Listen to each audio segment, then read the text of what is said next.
कुछ फैसले जिंदगी बदल देते हैं और कुछ जिंदगी ही खत्म कर देते हैं। मैं राघव हूं और ये कहानी उस रात की है जब मैंने सिर्फ पैसे कमाने का सोचा था, लेकिन उस सफर में मैंने वो सब खोते देखा जो कभी मेरी दुनिया हुआ करता था। हम दोनों सिर्फ एक काम पर निकले थे, एक छोटा सा रास्ता, पर शायद वो रास्ता सीधा नहीं था, वो कहीं और मुड़ गया था। एक ऐसी जगह जहां से लौटना आसान नहीं था। अगर आप समझते हैं कि बुरा सपना सिर्फ नींद में आता है, तो शायद आपने अभी तक जागते हुए डर को महसूस नहीं किया। द स्केयर टीवी पर मुझे यह कहने का मौका मिला, ये मेरी कहानी है और मैं चाहता हूं कि आप इसे सुने, क्योंकि कुछ रहस्यों को खोलना जरूरी होता है। मैं राघव हूं, मुंबई में पैदा हुआ और यहीं बड़ा हुआ। 30 साल का हो चुका हूं, लेकिन जिंदगी अब भी वहीं ठहरी है, जैसे किसी पुराने रेडियो की फंसी हुई सुई। एक ही जगह, एक ही धुन, वही तंगी, वही इंतजार। सिया से मैं पिछले 7 सालों से प्यार करता हूं। वो मेरी दुनिया है। जब भी उसकी आंखों में देखता हूं तो मुझे हर अधूरा सपना पूरा होता दिखता है। लेकिन मतलब, वो रोज मुझे आईना दिखाता है, तेरे पास कुछ नहीं है राघव। मैंने हर कोशिश की, पार्ट टाइम जॉब, फ्रीलांसिंग, यहां तक कि क्रिप्टो तक में हाथ आजमाया, पर बैंक बैलेंस 0 से ऊपर कभी नहीं चढ़ा। सिया के घर वाले अब उसे शादी के लिए मजबूर करने लगे थे। मेरी हालत देखकर वो भी टूटने लगी थी। फिर एक दिन मेरे पास एक कॉल आया। नंबर अनजान था, आवाज भारी और साफ थी। एक काम है, मुंबई से 150 किलोमीटर दूर एक जगह डिलीवरी करनी है। एक पैकेट है, सिर्फ पहुंचाना है, 5 लाख मिलेंगे। मैं सन्न रह गया। क्या है उस पैकेट में? मैंने पूछा। तेरे पूछने का काम नहीं है, बस पहुंचा और पैसा ले, सोच ले, आखिरी मौका है। फोन कट गया। मैं जानता था यह काम गैर कानूनी है, शायद ड्रग्स होंगे, लेकिन पहली बार जिंदगी के उस मोड़ पर था जहां सही और गलत की रेखा बहुत धुंधली हो गई थी। मैंने सिया को मनाया, बहुत मनाया। पहले तो मना करती रही, डरती रही, लेकिन जब मैंने कहा कि बस एक बार ये कर लूं, फिर मैं तेरे पापा से तेरा हाथ मांगूंगा, तो उसकी आंखों में नमी थी, पर उसने हामी भर दी। हमने अपनी पुरानी कार उठाई, एक सफेद सेंट्रो, और सुबह के वक्त निकल पड़े। सिया ने शॉपिंग का बहाना बनाकर मेरे साथ आ गई, क्योंकि वो मुझे अकेले नहीं जाने देना चाहती थी। डिलीवरी पॉइंट नक्शे पर कहीं गहरी पहाड़ियों के बीच था। रास्ता लंबा था, सुनसान और रहस्यमय। कार में बैठकर हम दोनों बात करते रहे। वो हमारे पुराने दिनों की बातें कर रही थी, कॉलेज की, पहली डेट की, और मैं बस मुस्कुरा रहा था, लेकिन दिल में डर था, कहीं कुछ गलत न हो जाए। हम किसी मोड़ से गुजर रहे थे जब मेरा ध्यान मोबाइल पर गया। उस पर लिखा था, लोकेशन अपडेटेड। मैंने एक सेकंड के लिए सड़क से नजर हटाई और उसी पल सामने से एक एसयूवी तेज रफ्तार में आती दिखी। ब्रेक मारने का भी मौका नहीं मिला।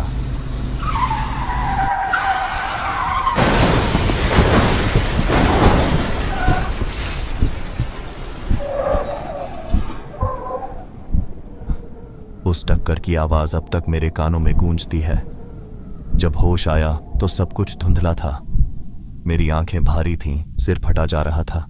मुझे याद है, सबसे पहला ख्याल मेरे मन में यही आया, सिया कहाँ है? मैंने खुद को घसीटा। कार बुरी तरह टूटी पड़ी थी, शीशे चकनाचूर, बोनट धंसा हुआ, धूल और खून की गंध हर तरफ थी। फिर मुझे सिया दिखी, कार से कुछ दूर जमीन पर बेहोश पड़ी थी। उसका माथा फटा हुआ था, लेकिन सांसें चल रही थीं। सिया, ओ सिया! मैं उसके पास भागा, घुटनों के बल बैठा और उसका चेहरा पकड़कर उसे झकझोरा। सिया, उठो, मैं हूं राघव, प्लीज आंख खोलो। कई मिनट बीत गए, मेरी उंगलियां कांप रही थीं, दिल धड़क नहीं रहा था, उबल रहा था। तभी उसके होंठ हिले। राघव? उसकी आवाज फुसफुसाहट जैसी थी। हाँ, मैं यहीं हूं, कुछ नहीं हुआ, मैं हूं तेरे साथ। वो धीरे धीरे होश में आई। उसकी आंखों में डर था, लेकिन जैसे ही उसने मेरा चेहरा देखा, थोड़ा सुकून मिला। हमने एक दूसरे को सहारा दिया और उठ खड़े हुए। तभी मैंने देखा, सामने जो एसयूवी थी, उसके पास भी कुछ लोग पड़े थे। 2 लड़के, 2 लड़कियां, सब बुरी तरह जख्मी थे। एक एक कर सबको होश आने लगा। हमने एक दूसरे को संभाला। वो 4 लोग पिकनिक के लिए निकले थे, मुझे बाद में पता चला, और अब हमारी ही तरह अनजान मंजिल पर पहुंच चुके थे। हमें मदद चाहिए, उनमें से एक ने कहा। कोई अस्पताल? मैंने फोन निकाला, नो नेटवर्क। बाकी लोगों ने भी कोशिश की, लेकिन हर तरफ सन्नाटा था। हमें पैदल चलना होगा, मैंने कहा। हम सब एक साथ चलने लगे। सुनसान रास्तों, घने जंगलों और चुप्पियों से भरी उस रात ने जैसे हमारी आत्मा को चीर डाला था। एक एक कदम भारी था। समय का कोई अंदाजा नहीं था, पर शायद 2 घंटे बीत चुके थे जब हमें दूर एक इमारत का धुंधला सा ढांचा दिखा। वो एक पुराना, उजड़ा हुआ, मटमैला सा अस्पताल था, शांति जनरल अस्पताल। बोर्ड जंग खा चुका था, लेकिन नाम अब भी पढ़ा जा सकता था। हम सब थके हुए थे, डर से भरे हुए, लेकिन यही एक आस थी। जैसे ही हम गेट तक पहुंचे, दरवाजा चरमराता हुआ खुला और एक सूखी हड्डियों सा बूढ़ा डॉक्टर अंदर से निकला। सफेद कोट उसके जिस्म पर झूल रहा था, जैसे सदियों से धोया न गया हो। चेहरे पर झुर्रियों की जाल और आंखें सूनी। वो हमें कुछ देर तक घूरता रहा, फिर थकी सी आवाज में बोला, बहुत थक गए होगे, अंदर आ जाओ। यहाँ बाहर की हवा अब सांस लेने लायक नहीं बची। हमारे पास कोई और चारा नहीं था। जंगल में रात उतर आई थी, मोबाइल का नेटवर्क कब का जा चुका था और चोटों से सबकी हालत बदतर थी। मैंने सिया की हथेली कसकर पकड़ी और बाकी सबकी तरफ देखा। कोई भी कुछ कह नहीं रहा था, लेकिन हर चेहरा डरा हुआ था। अस्पताल की बिल्डिंग के अंदर घुसते ही एक बासी दवा, खून और सीलन की मिलीजुली सड़ांध ने हमें घेर लिया। ट्यूबलाइटें झपक रही थीं और दीवारों पर समय के निशान जमे हुए थे। उखड़ी हुई पेंट, जले हुए पोस्टर, फटी हुई स्ट्रेचरें। ऐसा लग रहा था जैसे इस जगह को बरसों से इंसानों ने छुआ तक नहीं। डॉक्टर ने हमें एक पुराने वार्ड की ओर इशारा किया। वहां थोड़ी देर आराम कर लो, मैं पट्टियां और दवाइयां लेकर आता हूं। हम एक एक कर वार्ड में दाखिल हुए। अंदर 6 बिस्तर थे, सब पुराने, जंग लगे और धूल से सने। मैं और सिया एक कोने वाले बेड पर बैठ गए। बाकी 4 भी चुपचाप अपने अपने बिस्तरों पर जा बैठे। माहौल भारी था और अजनबियों के साथ इस वीरान जगह में फंसे रहना किसी बुरे सपने से कम नहीं था। थोड़ी देर बाद बातचीत शुरू हुई। राहुल सबसे पहले बोला, मैं सोच भी नहीं सकता था कि हमारी पिकनिक ट्रिप इस मोड़ पर आ जाएगी। पलक ने उसकी बात काटते हुए कहा, कम से कम हम सब जिंदा हैं, अब बस यहां से निकलना है सुबह होते ही। नेहा, जो सबसे शांत दिख रही थी, अपनी आंखें दीवार पर टिकाए बोली, लेकिन इस जगह में कुछ है, बहुत अजीब सी फीलिंग आ रही है। अमित, जो उनकी बातों से थोड़े चिढ़े से लग रहे थे, बोले, अरे यार, तुम लोग ज्यादा सोच रहे हो, ये कोई हॉरर फिल्म नहीं है। मुझे पहली बार उस ग्रुप को गौर से देखने का मौका मिला। राहुल शायद सबसे सुलझा हुआ था, बात करता तो दूसरों को सुना करता था, उसकी आवाज में अपनापन था। पलक थोड़ी चुलबुली, लेकिन समझदार लग रहा था कि राहुल के करीब है। नेहा शांत और गंभीर, शायद भीतर बहुत कुछ झेल चुकी है, उसकी आंखों में गहराई थी। और अमित शायद ग्रुप का प्रोटेक्टर, लेकिन कहीं ना कहीं थोड़ा आत्मकेंद्रित। उसे लगता था जैसे वो सब कंट्रोल कर सकता है। मैंने सिया की ओर देखा, वो इन सब को ध्यान से देख रही थी। धीरे से मेरे कान में फुसफुसाई, इनके बीच कुछ तो है, दोस्ती से बढ़कर शायद। मैंने मुस्कुराकर सिर हिलाया, लेकिन दिल के कोने में डर अब भी बैठा था। तभी दरवाजे की दरार से एक परछाई लहराई। मैंने चौंक कर देखा, पर कोई नहीं था। तुमने देखा? मैंने सिया से पूछा। क्या? कुछ नहीं, शायद मेरी थकान बोल रही है।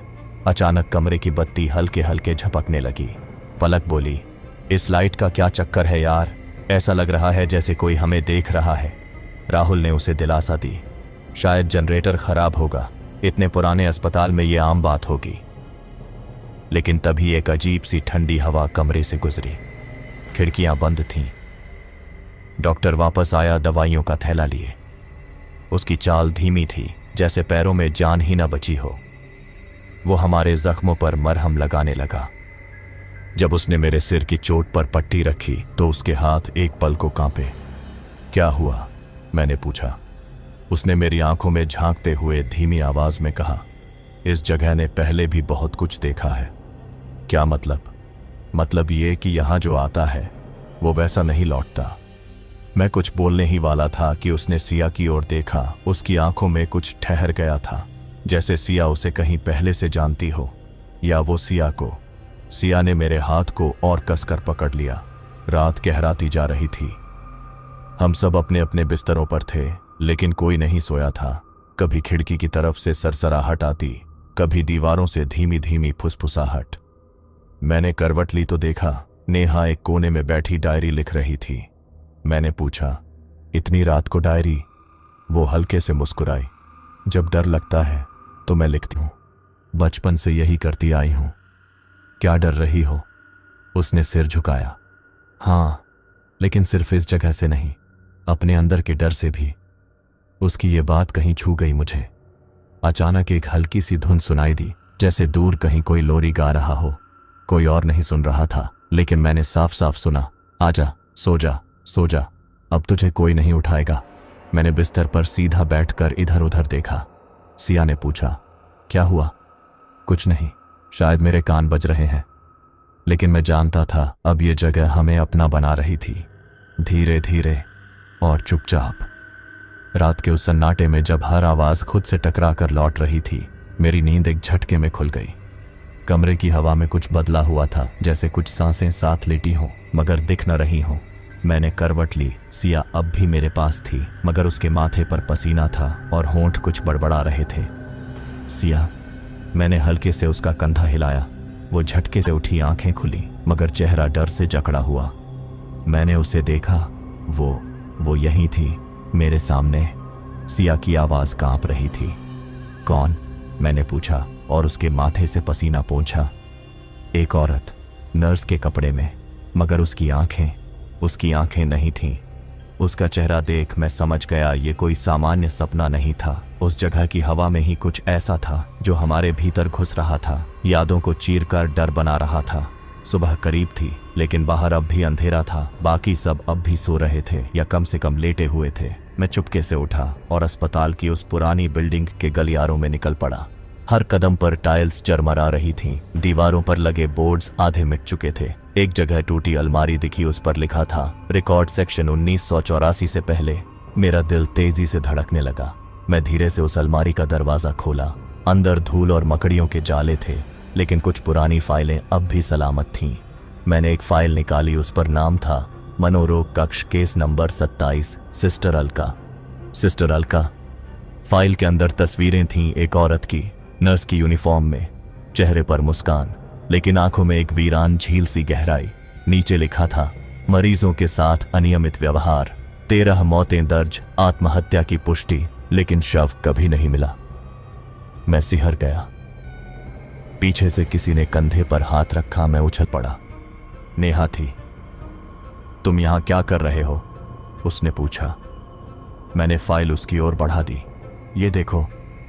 नेहा ने फाइल पढ़ी और उसकी आंखें भी फैल गईं।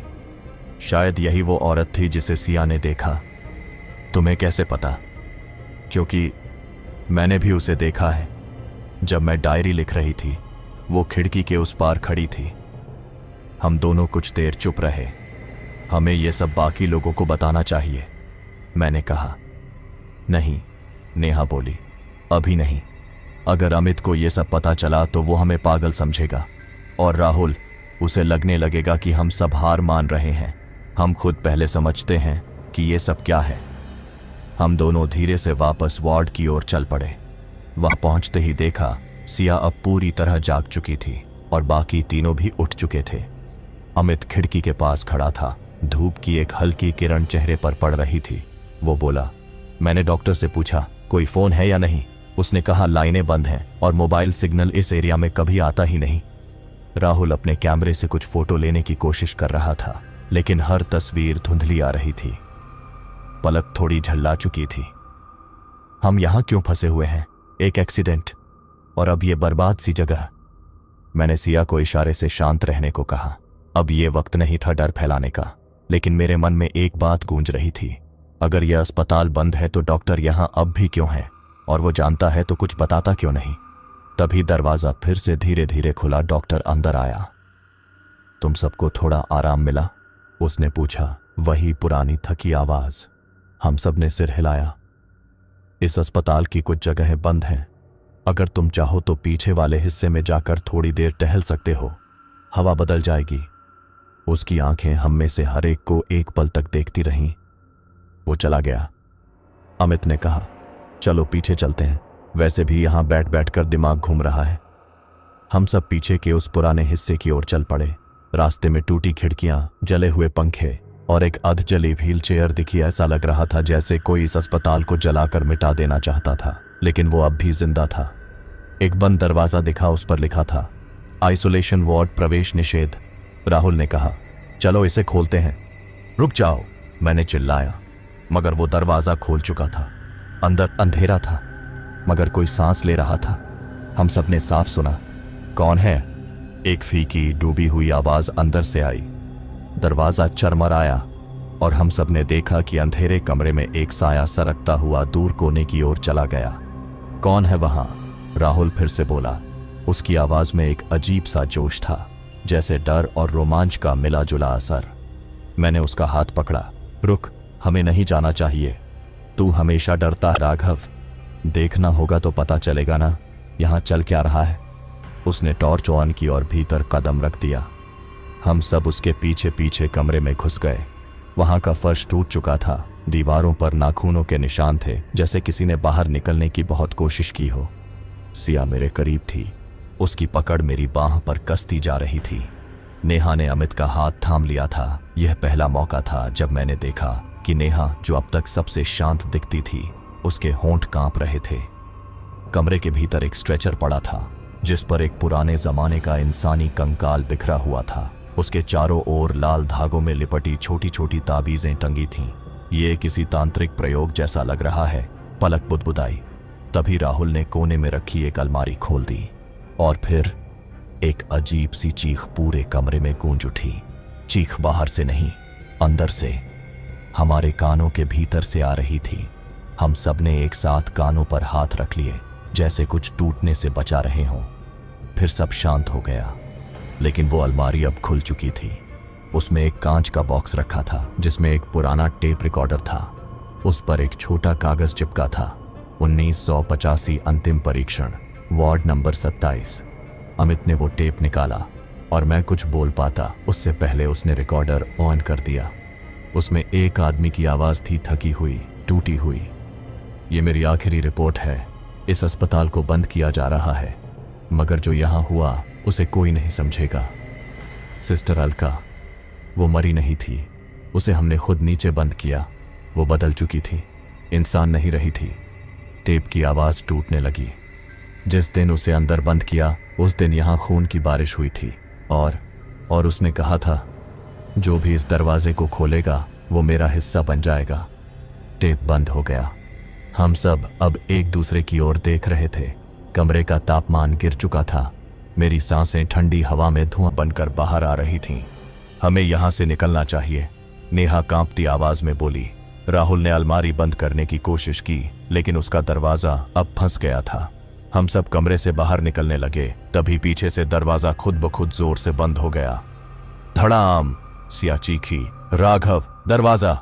मैंने खींचने की कोशिश की, मगर वो मानो किसी ने बाहर से बंद कर दिया हो। अचानक दीवार पर रखे पुराने आईना हिलने लगे। एक आईने में हमें अपनी परछाइयां दिखीं, मगर कुछ गलत था। आईने में मैं सिया के बगल में नहीं था, वहां कोई और खड़ा था, वही नर्स, सिस्टर अलका।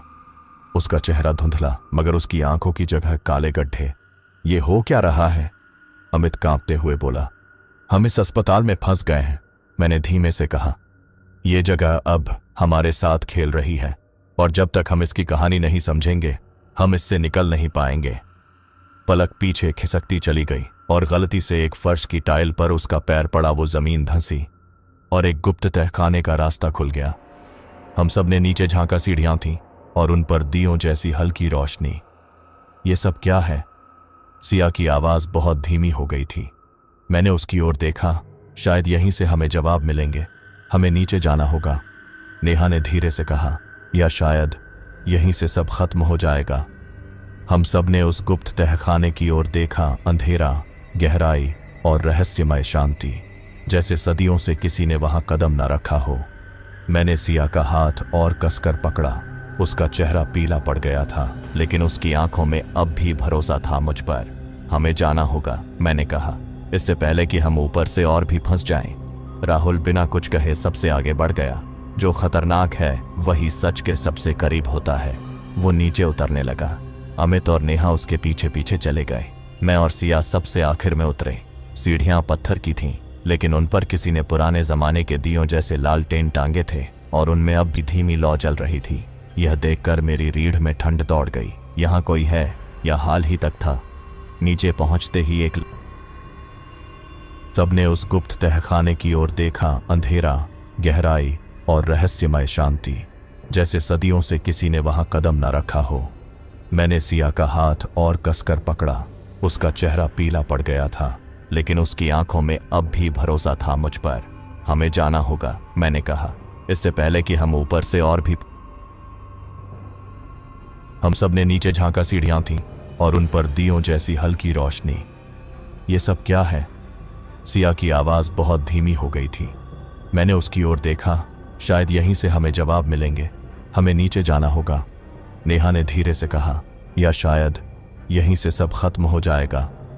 हम सब ने उस गुप्त तहखाने की ओर देखा। अंधेरा, गहराई और रहस्यमय शांति, जैसे सदियों से किसी ने वहां कदम न रखा हो। मैंने सिया का हाथ और कसकर पकड़ा। उसका चेहरा पीला पड़ गया था, लेकिन उसकी आंखों में अब भी भरोसा था मुझ पर। हमें जाना होगा, मैंने कहा, इससे पहले कि हम ऊपर से और भी फंस जाएं। राहुल बिना कुछ कहे सबसे आगे बढ़ गया। जो खतरनाक है वही सच के सबसे करीब होता है। वो नीचे उतरने लगा। अमित और नेहा उसके पीछे पीछे चले गए। मैं और सिया सबसे आखिर में उतरे। सीढ़ियां पत्थर की थीं, लेकिन उन पर किसी ने पुराने जमाने के दियों जैसे लालटेन टांगे थे और उनमें अब भी धीमी लौ जल रही थी।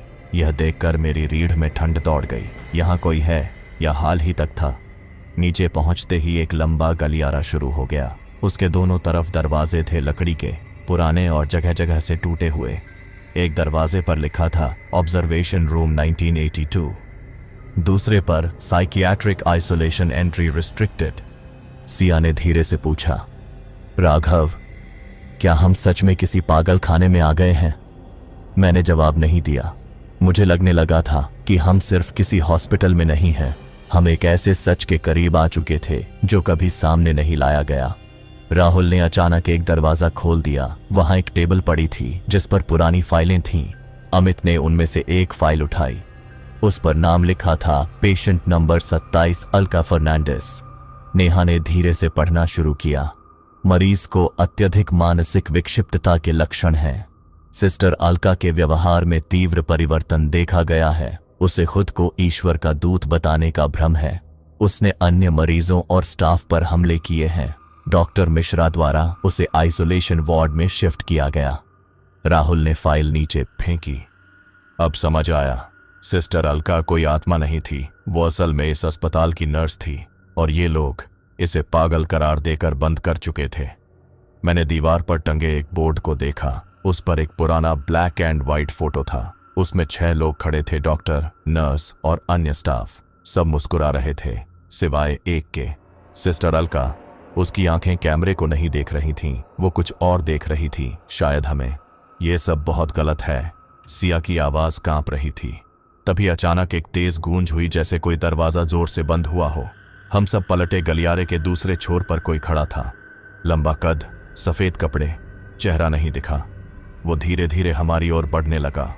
भागो, राहुल चिल्लाया और सबने एक साथ दौड़ लगा दी। हम किसी तरह फिर से सीढ़ियों की ओर पहुंचे और ऊपर भागे, मगर जैसे ही हमने ऊपर की मंजिल पर पैर रखा, सामने का दृश्य बदल चुका था। वो कमरा जिसमें हम पहले थे अब एक ऑपरेशन थिएटर बन चुका था। मशीनें चल रही थीं, लेकिन वहां कोई इंसान नहीं था। टेबल पर कोई लेटा था और उसकी आंखें खुली थीं। नेहा वहीं ठिठक गई। ये मेरी छोटी बहन है, ये कैसे हो सकता है? मैंने उसकी ओर देखा। वो कांप रही थी और अब उसे देखकर मुझे समझ आया कि उसके भीतर एक दर्द दबा हुआ था जिसे उसने अब तक छिपा रखा था। मैंने पूछा, क्या तुमने कभी उसे यहां लाया था? नेहा रोते हुए बोली, वो मानसिक रोग से जूझ रही थी। माँ बाप की मौत के बाद मैंने ही उसे यहां भर्ती कराया था और फिर वो कभी लौट कर नहीं आई। मैंने उसकी आंखों में सच्चाई देखी। ये अस्पताल अब हमारे जख्मों को दिखा रहा था, हमारी असल कमजोरियां। तभी ऑपरेशन टेबल पर पड़ी लड़की उठ बैठी, मगर उसके चेहरे पर खून बह रहा था। उसकी आंखों से काली रोशनी निकल रही थी। नेहा, उसने धीमे से कहा, तुमने मुझे यहीं छोड़ दिया था। नेहा चीखती हुई पीछे भागी और गलती से एक दीवार में लगे लोहे के हुक से टकरा गई। उसका सिर जोर से दीवार पर लगा और वो बेहोश होकर नीचे गिर पड़ी। मैं उसकी ओर दौड़ा, लेकिन तब तक उसकी सांसें थम चुकी थीं। नेहा अब हमारे बीच नहीं थी। सिया ने मुंह पर हाथ रख लिया, उसकी आंखें नम थीं। अमित वहीं खड़ा रहा पत्थर की तरह। और तभी मैंने देखा वो ऑपरेशन टेबल खाली हो चुकी थी। कोई अब हम सबके साथ खेल रहा था, हमें हमारे ही गुनाहों के आईने दिखा रहा था। नेहा की मृतदेह वहीं पड़ी थी और हमारे ऊपर जैसे एक भारी सन्नाटा टूट पड़ा। सिया ने मेरी बाहों को कसकर पकड़ लिया, उसका शरीर कांप रहा था। मैंने खुद को जबरदस्ती संभाला। मैं टूट नहीं सकता था, कम से कम उसके सामने नहीं। हमें यहां से निकलना होगा, अमित ने फुसफुसाते हुए कहा। निकलेंगे, मैंने कहा, पर तब नहीं जब तक हमें यह न पता चल जाए कि हमारे साथ क्या हो रहा है। हमने नेहा के लिए 2 चादरों को जोड़कर उसे ढक दिया। उसकी बंद आंखें अब भी जैसे किसी अनकहे सवाल की गवाही दे रही थीं। तभी राहुल सामने की दीवार की ओर बढ़ा। उस पर अब एक नई दरार दिख रही थी, जैसे किसी ने उसे हाल ही में तोड़ा हो। हमने दीवार हटाई तो उसके पीछे एक छोटा सा कमरा निकला, जिसमें एक पुरानी रिकॉर्डिंग मशीन और कुछ रील्स रखी थीं। यह क्या है? सिया ने पूछा। मैंने एक रील उठाई, उस पर लिखा था, सेशन नंबर 13, पेशेंट पलकी शर्मा, साल 1995। पलक? मैंने चौंक कर पलक की ओर देखा। पलक का चेहरा जैसे पीला पड़ गया हो। मैंने ये नाम कभी नहीं बताया। अमित पीछे हट गया। तुमने कहा था तुम्हारा नाम परी है। पलक की आंखों में अब आंसू थे। मैंने सोचा अगर मैं अपना अतीत छुपा लूं तो शायद वो मेरा पीछा छोड़ दे, लेकिन नहीं, ये जगह मेरा अतीत निगल चुकी है। हमने रील चलानी शुरू की। रिकॉर्डिंग से आवाज आती है, नाम पलक शर्मा, उम्र 14 साल, लक्षण dissociative disorder, shock trauma, reporting doctor Ajay Mishra. Palak, क्या तुम हमें बता सकती हो कि तुमने अपनी मां को छत से क्यों धक्का दिया? मैंने नहीं किया, वो खुद गिरी थी, मैं तो बस कर दो, पलक चिल्लाई और मशीन बंद कर दी। उसने दीवार की ओर देखा। मेरे पापा इसी अस्पताल में वार्ड बॉय थे। मां बीमार रहती थीं। पापा ने उन्हें जबरदस्ती यहां भर्ती करवाया। एक रात मैंने देखा कि डॉक्टर मिश्रा और कुछ स्टाफ मां पर गलत कर रहे थे। जब मैंने उन्हें रोका तो मां ने मुझे ढाल बना लिया, लेकिन वो नीचे गिर गई। पुलिस ने मुझे ही दोषी ठहराया। मैं पागल घोषित कर दी गई। हम सब सन्न थे। सिया ने धीमे से कहा, तुम तब से डर में जी रही हो पलक। तभी कमरे की बत्तियां फड़कने लगीं, जैसे बिजली दौड़ रही हो। एक जोरदार झटका लगा, दीवारों से एक झंझनाहट सी गूंज उठी। हम सब गिरते गिरते बचे। फिर दीवार के एक कोने पर पुराने खून से लिखा दिखा, पलक, हम वापस आएंगे। मैंने देखा पलक कांप रही थी और उसकी आंखें एकदम काली पड़ चुकी थीं। पलक, मैंने धीरे से कहा, लेकिन वो अब वो नहीं रही थी। उसके चेहरे पर एक शांति थी, जैसी उस लड़की में जो सिस्टर अलका के कमरे में दिखी थी। फिर बिना कुछ बोले पलक ने खुद को पीछे की दीवार की ओर धकेल दिया और वहां छुपे लोहे के कील पर जाकर झूल गई। एक और जान गई। मेरी रूह कांप उठी। अब हम 3 बचे थे, मैं, सिया और अमित। राहुल कहाँ गया था? मैंने चारों ओर देखा तो देखा वो वहीं नहीं था। हम दौड़ पड़े। राहुल, मैं चिल्लाया। एक गैलरी के छोर पर उसकी परछाई दिखी। हम उसके पीछे भागे और आखिर एक बड़े हॉलनुमा कमरे में पहुंचे। वहां बीच में एक ऑपरेशन टेबल थी। राहुल उसी पर बैठा था, लेकिन वह हमें देख नहीं रहा था। उसकी आंखें बंद थीं। मैंने उसे हिलाया, राहुल। तभी उसका मुंह खुला और एक अजीब सी फुसफुसाहट निकली, तुम सबने जो देखा वो सब तुमने किया? क्या मतलब? सिया ने कांपती आवाज में पूछा। तभी राहुल की आंखें खुलीं, मगर वो आंखें उसकी नहीं थीं। उसमें कोई और था। सिस्टर अलका, तुम लोग हमारे रोगियों के अपराधों के वारिस हो, वो बोली। हर एक ने अतीत में छुपा गुनाह किया है। यह अस्पताल उन्हें ही बुलाता है जो सच्चाई से भागे थे। अमित ने चिल्लाकर कहा, मैंने कुछ नहीं किया। नहीं, अलका की आत्मा बोली, तुम्हारे पिताजी इसी अस्पताल के पार्टनर थे। जब हमने उन्हें रोका, उन्होंने आग लगा दी अस्पताल में और कहा कि सब दुर्घटना थी। अमित अब भी इनकार कर रहा था, लेकिन उसकी आंखों में शर्म थी। तभी अचानक राहुल का शरीर जमीन पर गिरा, एक कठपुतली की तरह। सिस्टर अलका गायब हो चुकी थी और राहुल अब हमारे बीच नहीं था। राहुल का निर्जीव शरीर फर्श पर पड़ा था। आंखें खुली थीं, मगर उनमें अब जीवन की कोई चमक नहीं थी। मैंने उसके नब्ज की जांच की, मगर दिल की धड़कन पूरी तरह थम चुकी थी। सिया पीछे हट गई, उसका चेहरा पीला पड़ चुका था। अमित घुटनों पर गिर पड़ा। यह सब मेरी वजह से हो रहा है। यह सब मेरी ही सजा है। मैंने उसकी तरफ देखा। तुमने अब तक हमें जो बताया, क्या वो सब सच था अमित? वो चुप रहा, फिर धीरे धीरे सिर उठाया। उसकी आंखें अब खाली थीं।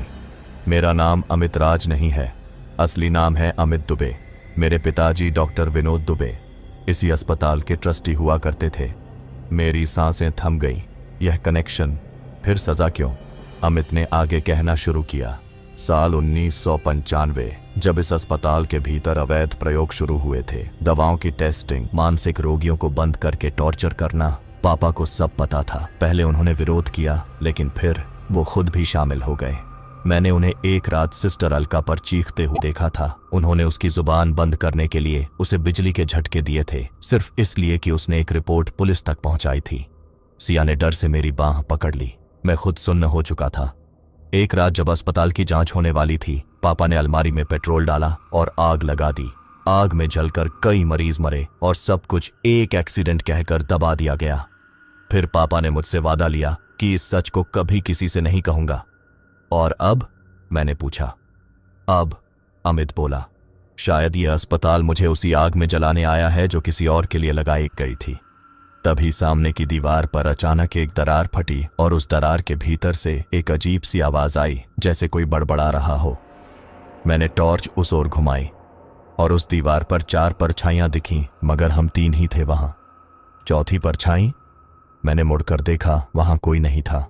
अचानक अमित की गर्दन पीछे को झुकी और एक अदृश्य हाथ ने जैसे उसे घसीट लिया। अमित! सिया चिल्लाई।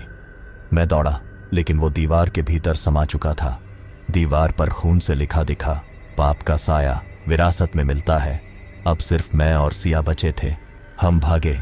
हमें समझ आ गया था यह अस्पताल हमें नहीं छोड़ने वाला।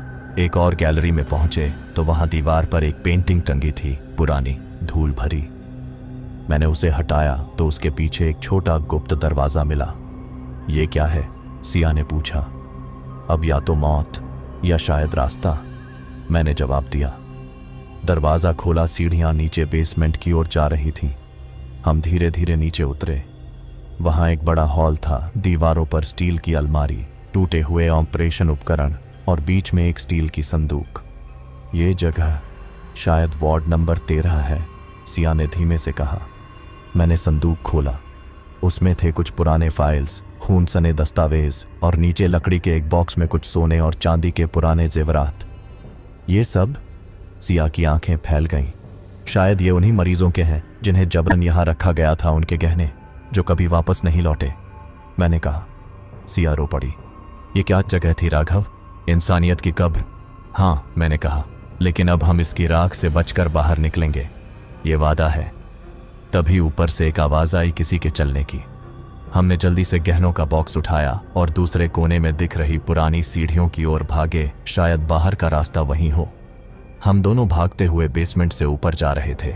हाथ में गहनों का भारी बॉक्स था, मगर उस वक्त वो सोना नहीं, एक उम्मीद जैसा लग रहा था। सिया की सांसें तेज थीं और मेरी दिल की धड़कनें किसी बम की तरह गूंज रही थीं। हमने सीढ़ियां चढ़ते हुए पीछे देखा। पीछे कुछ नहीं था, मगर ऐसा लग रहा था जैसे कोई हमारा पीछा कर रहा हो।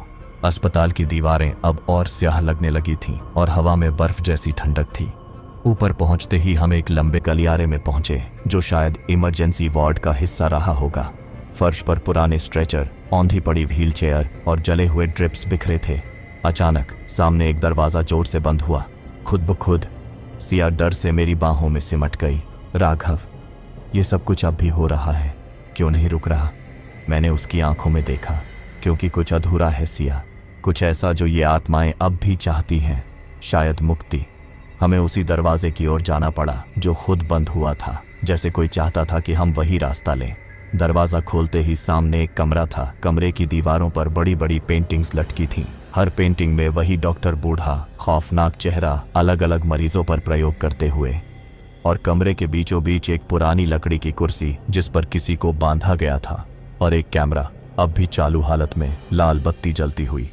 मैंने कैमरे के पास जाकर देखा। रिकॉर्डिंग अभी कुछ देर पहले की थी। जब मैंने प्ले किया, स्क्रीन पर अमित की चीखें थीं और कैमरे के पीछे कोई नहीं था। ये अस्पताल खुद सब रिकॉर्ड करता है। सिया हैरान थी। या फिर यह जगह खुद ही जिंदा है, मैंने कहा। तभी कैमरे की स्क्रीन पर एक महिला का चेहरा उभर पस्त टूटी हुई, मगर उसकी आंखें सीधी हमारी ओर देख रही थीं। उसने कहा, हमारे नाम लौटा दो, हमें मुक्ति चाहिए। मैंने और सिया ने चौंक कर एक दूसरे की ओर देखा। नाम? सिया बुदबुदाई। हमने गहनों वाले बॉक्स को खोला। उसके नीचे तह में कुछ पुराने कागज थे। उनमें हर गहने के मालिक का नाम और उनका वार्ड नंबर दर्ज था। मैंने कहा, शायद यही वो नाम है जिनके साथ इस अस्पताल ने गद्दारी की।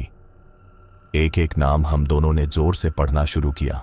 हर नाम के साथ उस वार्ड में गूंज सुनाई देती थी, जैसे कोई सिसक रहा हो, और फिर शांति। सिया ने कहा, शायद उन्हें अब मोक्ष मिल रहा है। मैंने पूरा बॉक्स खोल दिया और एक एक नाम पुकारना शुरू किया। रमाबाई, अनिता शर्मा, पंकज मल्होत्रा, सरला देवी। हर नाम के साथ अस्पताल के गलियारे में बत्तियां जलती जाती, पहले धीमे फिर लगातार। अचानक सारा अस्पताल रोशनी से चमक उठा और एक आखिरी नाम जैसे हवा में खुला, डॉक्टर विनोद दुबे। फिर सन्नाटा, हर चीज थम गई। कमरे में कोई हलचल नहीं थी। हम दोनों धीमे कदमों से बाहर की ओर बढ़े, गेट की ओर। वो गेट जो अब तक जंग लगा था खुद ब खुद खुल चुका था। हम बाहर आए। सुबह की हल्की रोशनी अब आसमान में फैल रही थी। हम जिंदा थे। अचानक पीछे से एक आवाज आई, रुको। हमने पलट कर देखा, बस रेखा खड़ी थी, एकमात्र बची हुई पिकनिक गर्ल। उसकी आंखें लाल थीं मगर चेहरा संयमित। तुम जिंदा हो? सिया ने दौड़कर उसे गले लगाया। रेखा ने कहा, मैं नीचे एक ऑपरेशन थिएटर में फंस गई थी, मगर एक दरवाजा अचानक खुल गया। किसी ने मुझे बाहर निकलने दिया। हम तीनों वहां से निकले। बाहर एक पुरानी जीप खड़ी थी और हैरानी की बात यह कि उसमें चाबी लगी हुई थी। हम बैठे, गहनों का बॉक्स पीछे रखा और बिना पीछे देखे वहां से चल पड़े। जीप धूल उड़ाती हुई सुनसान सड़क पर दौड़ रही थी। सिया मेरे पास बैठी थी और पीछे रेखा, जो अब तक खामोश थी। उसके चेहरे पर थकान थी, पर आंखों में एक अजीब चमक, जैसे किसी ने अंदर से उसे बदल दिया हो। मैं बार बार रियरव्यू मिरर में पीछे देखता रहा। वो पुराना अस्पताल अब आंखों से ओझल हो चुका था, मगर उसके साए अब भी हमारे साथ थे। सिया ने मेरा हाथ पकड़ा। उसकी हथेलियों में अब भी कांप थी। राघव, हम सच में बच गए? उसने धीमे से पूछा। मैंने सिर हिलाया, मगर दिल में खुद ही सवाल था, क्या सच में हमने सब पीछे छोड़ दिया था? पीछे से रेखा की आवाज आई, तुम्हें पता है राघव, जब मैं नीचे फंसी थी मुझे एक कमरा मिला जहां एक मरा हुआ बच्चा था और उसकी मम्मी की आत्मा उसके सिरहाने बैठी थी, लोरी गा रही थी। मैंने आंखें बंद की थीं, लेकिन जब खोली वो दोनों गायब थे और गेट खुला मिला। सिया ने चौंक कर उसे देखा। क्या मतलब? उस जगह ने तुम्हें जाने दिया? रेखा ने सिर झुका लिया। हाँ, जैसे वो चाहता था कि कम से कम कोई एक सब देखे और सच दुनिया को बताए। मैंने गाड़ी की स्पीड कम कर दी। एक चाय की दुकान दिखाई दी जो दूर दूर के इस इलाके में खुली हुई थी। हम तीनों उतरे, बैठकर गर्म चाय का कप थामा और पहली बार चैन की सांस ली। मैंने पीछे गहनों का बॉक्स खोला। उसमें गहनों के अलावा एक और चीज थी, एक पुराना नोटबुक। सिया ने उसे उठाया और पढ़ने लगी। डॉक्टर विनोद दुबे की डायरी। मैंने चौंक कर कहा, ये अमित के पिताजी की? सिया ने पन्ने पलटे। उसमें हर मरीज का जिक्र था, हर अवैध प्रयोग, हर जुर्म की तारीख। उसने लिखा था, अगर कोई ये पढ़ रहा है तो जान ले, मैं गुनहगार हूं, मगर मेरे बेटे को सजा मत देना। वो मासूम था। मैं सिर्फ नाम और पैसा चाहता था और इस अस्पताल को नरक बना दिया। रेखा ने कहा, इस डायरी को हम पुलिस को दे सकते हैं या मीडिया को, शायद तभी उन आत्माओं को पूरी मुक्ति मिले। मैंने हामी भरी। हाँ, मगर तब तक हमें ये गहने किसी सुरक्षित जगह रखना होगा। रात होने लगी थी। हमने एक छोटा सा लॉज लिया पास के कस्बे में। कमरे के अंदर तीनों थके हुए बिस्तर पर ढेर हो गए। मैंने सिया के बालों में हाथ फेरा। सिया, अब जब पैसे हैं और जिंदगी भी है, हम शादी करेंगे अगले महीने, बिना किसी डर के। सिया मुस्कुराई। मैं तो उसी दिन से हाँ कह चुकी थी जब तुमने मुझे होश में लाकर उठाया था। हम दोनों की आंखें भर आईं। डर की उस काली रात में जो प्यार जिंदा बचा था वो अब और गहरा हो चुका था। रेखा ने कहा, तुम दोनों बहुत खुश नसीब हो। मेरे लिए शायद अब कभी वैसा नहीं होगा। मैंने उसकी ओर देखा। तुम बच गई रेखा, यही सबसे बड़ी बात है। शायद अब तुम्हारी जिंदगी किसी मकसद के लिए बची है। तभी कमरे की खिड़की अचानक खुल गई। ठंडी हवा अंदर आई। हम तीनों चौंक कर उठे। दरवाजा खुद ब खुद धीरे धीरे बंद हुआ। सिया ने मेरी ओर देखा। राघव, क्या वो हमें अब भी देख रहे हैं? मैंने चुपचाप खिड़की की ओर देखा। बाहर कोई नहीं था, सिर्फ एक शांत आसमान और तारों की चादर। शायद अब नहीं, मैंने कहा।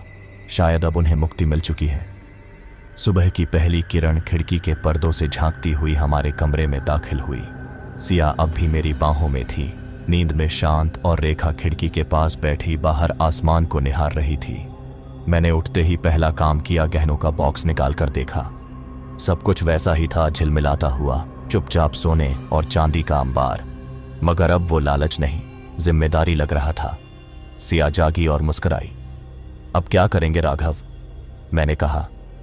पहले इस डायरी को पुलिस को देंगे और फिर इन गहनों को अनाथालय और विधवा आश्रमों को दान करेंगे। जहां जिनकी आत्माएं भटकी थीं, वहीं उनका हिस्सा जाएगा। रेखा भी पास आई। उसकी आंखों में अब भी आंसू थे। और मैं इस कहानी को सबके सामने लाऊंगी। हर वो आत्मा जो वहां दम तोड़ चुकी थी, उसे इंसाफ मिलेगा। हम तीनों ने नाश्ता किया और सीधे शहर की ओर रवाना हुए। 3 हफ्ते बाद मुंबई, एक छोटा सा सभागार। रेखा मंच पर खड़ी थी और उसके हाथ में वही डायरी थी। सामने प्रेस, रिपोर्टर और कई समाज सेवी। उसने पूरा किस्सा बताया, डॉक्टर विनोद दुबे का पाप, आत्माओं की पीड़ा, और कैसे उस अस्पताल ने जीवितों को भी निगल लिया। वो पल था जब सब तालियां बजाईं, मगर वो तालियां आत्माओं की मुक्ति के लिए थीं। पुलिस ने उस अस्पताल की खुदाई करवाई। दीवारों के पीछे दर्जनों शव मिले। डीएनए टेस्ट से कई गुमशुदा लोगों की पहचान हुई। गहनों को न्यायिक निगरानी में समाज सेवी संस्थाओं को सौंपा गया। 1 महीना बाद एक मंदिर में शाम के वक्त मैं और सिया शादी के जोड़े में एक दूसरे के सामने खड़े थे। मंदिर की घंटियां बज रही थीं और फूलों की खुशबू हवा में खुली थी। वो ही सिया जिसके लिए मैंने ये सब किया, अब हमेशा के लिए मेरी हो रही थी। रेखा भी वहां थी। अब वो एक लेखक बन चुकी थी और उसका पहला उपन्यास छपने जा रहा था, भूला भटका आत्माओं का अस्पताल। उसकी आंखों में अब भी उदासी थी, मगर साथ ही गर्व भी। शादी के बाद जब हम अपने नए घर में पहुंचे तो मैंने वो आखिरी सामान खोला जो उस गहनों के बॉक्स में था। एक छोटी सी चिट्ठी, शायद डायरी के नीचे छुपी रह गई थी। उसमें लिखा था, जिसने हमें मुक्ति दी उसके लिए ये आशीर्वाद है, जिंदगी में जो खोया वो फिर कभी नहीं खोओगे। सोने चांदी की कीमत नहीं, हमारी आत्माओं की दुआएं तुम्हारे साथ हैं। मैंने सिया की ओर देखा। क्या तुमने ये पढ़ा? उसने मुस्कुराकर कहा, नहीं, पर अब समझ आया क्यों हम जिंदा बचे। आज भी कभी कभी मैं सपने में उस अस्पताल की सीढ़ियां देखता हूं, सड़ी दीवारें, धुंध और वो ठंडी हवा। पर अब डर नहीं लगता, क्योंकि मैंने देखा है प्यार और हिम्मत सबसे बड़े ताबीज होते हैं जो श्राप को भी मात दे सकते हैं। सब कुछ ठीक तो हो गया, सिया मेरे साथ है, जिंदा हूं, पर आज भी कई सवाल मेरे जहन में तैरते हैं। अमित की गलती नहीं थी, फिर उसे क्यों मारा गया? और रेखा, वो इतनी आसानी से कैसे बच गई? क्या वो सिर्फ एक कहानीकार थी या कुछ और? वो अस्पताल अब भी मेरे ख्वाबों में लौट आता है। क्या ये हमारी कहानी का अंत था या कोई और साया अब भी हमारा इंतजार कर रहा है? आगे क्या होगा ये जानने के लिए द स्केयर टीवी के साथ जुड़ जाइए, ताकि हम मिलकर सच का पता लगा सकें। द स्केयर टीवी डर की एक और दस्तक, फिर उसे क्यों मारा गया? और रेखा, वो इतनी आसानी से कैसे बच गई? क्या वो सिर्फ एक कहानीकार थी या कुछ और? वो अस्पताल अब भी मेरे ख्वाबों में लौट आता है। क्या ये हमारी कहानी का अंत था या कोई और साया अब भी हमारा इंतजार कर रहा है? आगे क्या होगा ये जानने के लिए द स्केयर टीवी के साथ जुड़ जाइए, ताकि हम मिलकर सच का पता लगा सकें। द स्केयर टीवी की एक और डरावनी दस्तक।